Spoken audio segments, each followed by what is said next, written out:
Oh ya, saya kira ide bagus gitu. Pak Prabowo nyampaikan. Iya. Kayaknya dia memang satu guru dengan saya.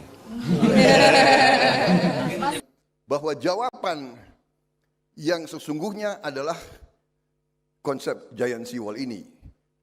Makanya dengan demikian saya ajak bicara rekan-rekan saya dalam Kabinet Indonesia Maju, Menko Perekonomian terutama, Menteri BUMN dan beberapa pemimpin lain, dan kita sepakat untuk kita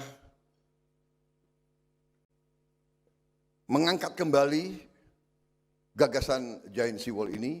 Mas minta tanggapan soal Pak Menhan kemarin mengatakan ingin membangun Giant Seawall di Pantura. Itu sebetulnya sudah diajukan oleh Mas Ganjar kalau nggak salah ya Mas. Oh ya, saya kira ide bagus gitu. Pak Prabowo nyampaikan. Iya. Kayaknya dia memang satu guru dengan saya. Bukunya sama. Ya nggak apa-apa, mungkin dia tuh pertahanan laut kan. Tapi memang benar dari sisi ketahanan itu penting. Karena kalau kemudian itu bisa diamankan, ya kita semua berpikir. Saya terima kasih kalau bisa kita atau mendapatkan dukungan. Cuman apakah bentuknya nanti Giant Seawall atau di beberapa titik itu lebih ke organik. Karena kami pernah bekerja sama cukup lama dengan Belanda, apalagi di Demak, terus kemudian sedikit Tegal, Kota Pekalongan sama Kabupaten Pekalongan agak panjang. Pak Basuki udah ngerjakan itu, bagus banget itu.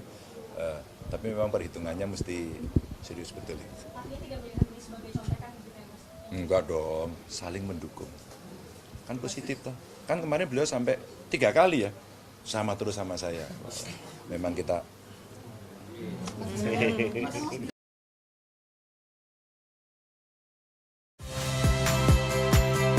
Saya Magister Tarigan. Saksikan program-program Kompas TV melalui siaran digital, pay TV, dan media streaming lainnya. Kompas TV, independen, terpercaya.